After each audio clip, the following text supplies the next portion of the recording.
ବାପା ମାଛେଉଣ୍ଡ ପିଲାଟିଏ ତାର ଅଜା ଘରେ ରହି ପାଠ ପଢ଼ୁଥାଏ। ଅଜା ଥିଲେ ଜଣେ ପେନ୍ସନଭୋଗୀ କର୍ମଚାରୀ। ଖୁବ୍ କମ୍ ପେନ୍ସନ୍ ପାଉଥାନ୍ତି ସେ, ଯେଉଁଥିରେ ତାଙ୍କର ଘର ଖର୍ଚ୍ଚ ଚଳିବା କଷ୍ଟ। ତଥାପି ନାତି ନବଘନକୁ ପାଖରେ ରଖି ପାଠ ପଢ଼େଇବାକୁ ପରମ କର୍ତ୍ତବ୍ୟ ବୋଲି ଧରି ନେଇଛନ୍ତି ଅଜା। ଦିନକର କଥା, ନବଘନ ସ୍କୁଲରୁ ମୁହଁ ଶୁଖାଇ ଫେରୁଥାଏ। ଆଈ ତାକୁ ଦେଖି ପଚାରିଲେ, ଆରେ ତୋ ମୁହଁ ଆଜି ଶୁଖିଲା ଦିଶୁଛି କାହିଁକି ରେ? କ'ଣ ପାଠ ନ ଆସିବାରୁ ଗୁରୁଜୀ ତୋତେ ମାଡ଼ ମାରିଲେ କି? ନା କୋଉ ପିଲା ତୋତେ ବାଟରେ ମାରିଲା? ଏବେ ନବଘନ ମନ ଦୁଃଖରେ କହିଲା, ମୋର ସାଙ୍ଗ ପିଲାମାନେ ମୋତେ ଥଟ୍ଟା କରି ଏଣୁତେଣୁ କହିଲେ। ନାତି ଟୋକାର କଥା ଶୁଣି ଆଈ ରାଗରେ ଜଳିଗଲେ। କହିଲେ, କିରେ କାହିଁକି କାହାର ଏଡ଼େ ସାହସ ହେଲା ମୋ ନାତିକୁ କହିବାକୁ? କାହାକୁ ତୁ କ'ଣ କହିଲୁ କି? ନାତି କହିଲା, ମୋର ସାଥୀ ପିଲାମାନେ ପ୍ରତିଦିନ 5 ଟଙ୍କା ଲେଖାଏଁ ଜଳଖିଆ ଖାଇବାକୁ ନେଉଛନ୍ତି। ସେମାନଙ୍କ ଆଗରେ ମୁଁ ଟଙ୍କାକର ଜଳଖିଆ ଖାଇଲା ବେଳକୁ ମୋତେ ଚିଡ଼ାଉଛନ୍ତି। ଆଜିକାଲି ଯୁଗରେ ଟଙ୍କାକର ଜଳଖିଆ ଦେଇ ହବନି ବୋଲି ଦୋକାନୀ ବି କହୁଛି। ଏହା ଦେଖି ପିଲାମାନେ କହୁଛନ୍ତି, ଦେଖରେ ପିଲାଏ ଦେଖ, କୁରପଣ ଅଜାର କୁରପଣ ନାତିର ଜଳଖିଆ ଖିଆ ଦେଖ। ଆଈ କହିଲେ, ଆରେ ହେ, ଏଥିରେ କ'ଣ ଅଛି? ତୁ କାଲିଠାରୁ ସେମାନଙ୍କ ସାଥିରେ ମିଶିବୁ ନାହିଁ।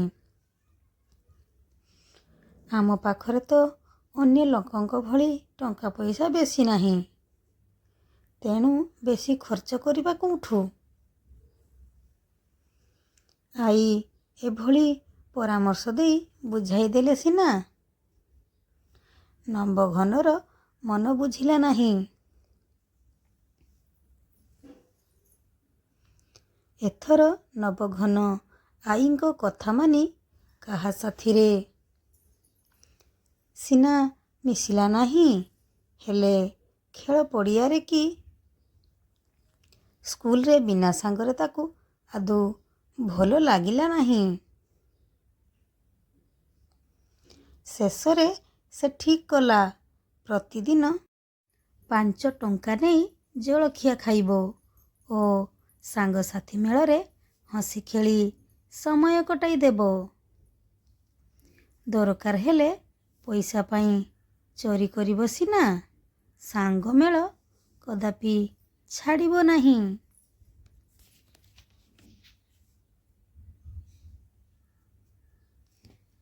ତାହା ହିଁ କଲା। ନବଘନ ପ୍ରଥମେ ପ୍ରଥମେ ଆଈଙ୍କ ବାକ୍ସରୁ 5 ଟଙ୍କା ଲେଖାଏଁ ଦୈନିକ ଚୋରି କରି ଜଳଖିଆ ଖାଇଲା। ଆଈ ଏକଥା ଜାଣିପାରିଲେ ନାହିଁ, କାରଣ ସେ ଲୋଡ଼ା ନହେଲେ ବାକ୍ସ ଖୋଲନ୍ତି ନାହିଁ। ଦିନକର କଥା, ନବଘନ ବାର୍ଷିକ ପରୀକ୍ଷାରେ ଉତ୍ତୀର୍ଣ୍ଣ ହେଲା। ପରବର୍ତ୍ତୀ ଶ୍ରେଣୀରେ ନାମ ଲେଖା ପାଇଁ ମୋଟା ଅଙ୍କର ଟଙ୍କା ଦରକାର ହେଲା। ଅଜାଙ୍କର ପେନ୍ସନ୍ ମିଳିନଥାଏ, ସୁତରାଂ ଏଥିଲାଗି ଆଈ ବାକ୍ସ ଖୋଲିଲେ। ଦେଖିଲା ବେଳକୁ ସେଥିରେ ଟଙ୍କା ନାହିଁ। ଏହା ଦେଖି ଆଈଙ୍କ ମୁଣ୍ଡ ବିଗିଡ଼ିଗଲା। ସେ ପ୍ରଚଣ୍ଡ ରାଗିଯାଇ ଥରିବାକୁ ଲାଗିଲେ। ଆଈଙ୍କର ଏଭଳି ବିକଟାଳ ରୂପ ଦେଖି ନାତି ସତ କଥା କହିଦେଲା। ଏଥର ଆଈ ଆଉ କରିବେ କ'ଣ? ନାତି ତ ବାପା ମାଛେଉଣ୍ଡ। ସୁତରାଂ ନାତି ଉପରେ ଦୟା ଆସିଲା।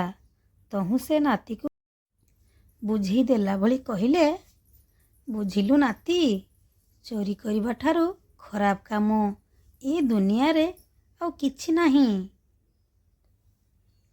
ତୁ ଦେଖିଲୁ ତ, ଏ ଟଙ୍କାକୁ ନେଇ ତୁ ଜଳଖିଆ ସିନା ଖାଇଦେଲୁ,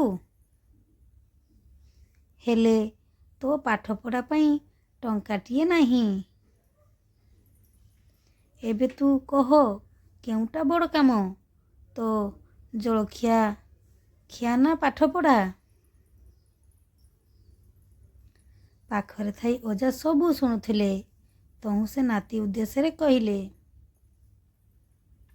ଆମର ଯାହା ଅଛି ଆମେ ସେତିକିରେ ଚଳିବା ଉଚିତ। ଅଯଥା ବଡ଼ପଣ ଦେଖେଇ ହେଲେ ଆମେ ଦୁଃଖ ଭୋଗିବାନି ତ ଆଉ କିଏ ଭୋଗିବ?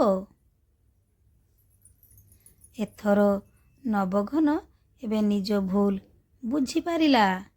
ସେ ଏଥିର ଜାଣିଲା ଯେ ଆୟ ଦେଖି ବୟ କଲେ ମଣିଷ ଦୁଃଖ ଭୋଗ କରେ ନାହିଁ କି ଅସୁବିଧାରେ ପଡ଼େ ନାହିଁ। ତେଣୁ ଆୟ ଦେଖି ବୟ କର। ତ ଶ୍ରୋତାବନ୍ଧୁମାନେ, ଆଶା କରୁଛି ଆଜିର ଏହି ସୁନ୍ଦର ଗପଟି ଆପଣମାନଙ୍କୁ ନିଶ୍ଚିତ ପସନ୍ଦ ଆସିବ। ଆଉ ପସନ୍ଦ ଆସିଥିଲେ ଭିଡ଼ିଓଟିକୁ ଲାଇକ୍, ସେୟାର ଆଉ ସବସ୍କ୍ରାଇବ୍ କରିବାକୁ ବିଲକୁଲ ବି ଭୁଲନ୍ତୁନି। ତେଣୁ ଆଜି ପାଇଁ ରହୁଛି, ବାଏ। ପୁଣି ଦେଖା ହେବ ଆଉ ଏକ ସୁନ୍ଦର ଗପ ସହିତ। ଜୟ ଜଗନ୍ନାଥ। ସମାପ୍ତ।